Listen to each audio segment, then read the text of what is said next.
I have always preferred living alone. No wife, no roommates, and most importantly, no kids. I wanted a cat or dog, but still hadn't gotten over the death of my last one. That all changed one day when I was taking an evening walk and, in a dark alleyway, I saw a crying child. I looked around hoping this wasn't some kind of trap and finally approached her. "Hey there, kiddo, what's the matter?" She stopped crying and looked up at me. "I don't know what to do.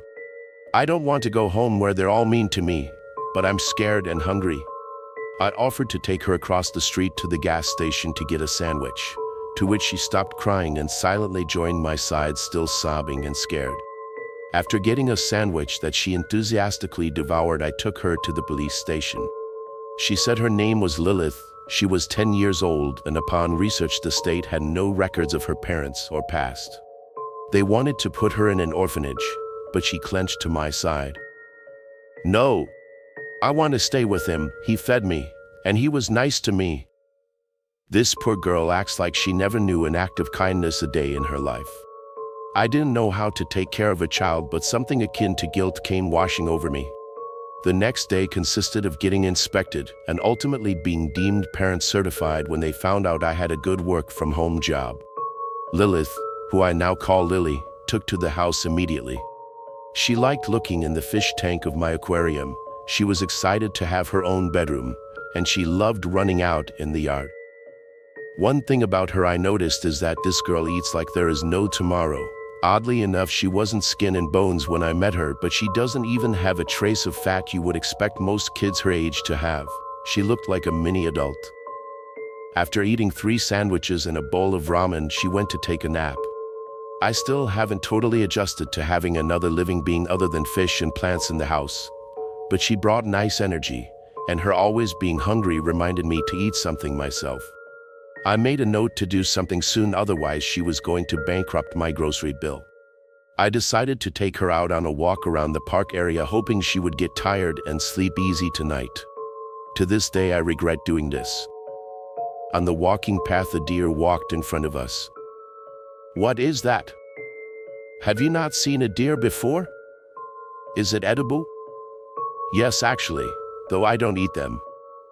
Lily then walked up, even though I told her it might be dangerous. I then watched in horror as she transformed into something not human.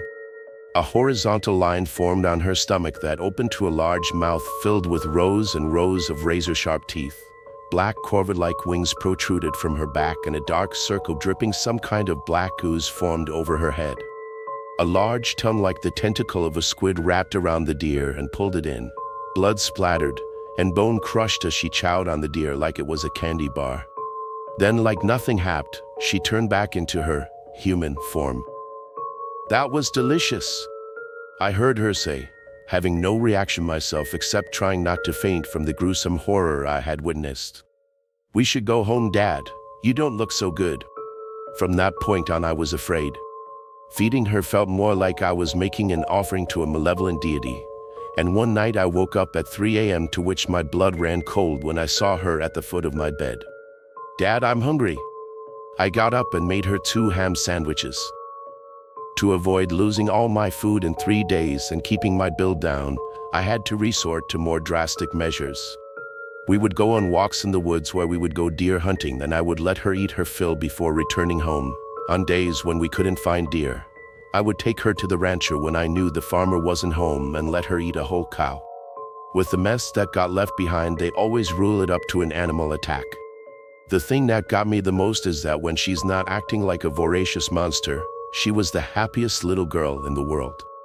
She loved having her hair brushed, making daisy chains, and I even bought a Switch so we could play Smash Brothers together. I really enjoyed having her around, maybe because I was too lonely before.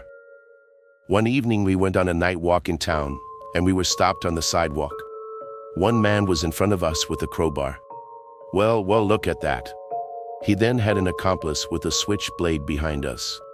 "Make this easy on yourself, pal, and leave the girl." I was once again afraid not just of the men but of something happening to Lily. I didn't notice when one of the men walked up to me and whacked my knee with a crowbar. "Dad!" I heard Lily yell as blood rang through my ears and pain shot through my knee. He grabbed her by the arm, and she transformed.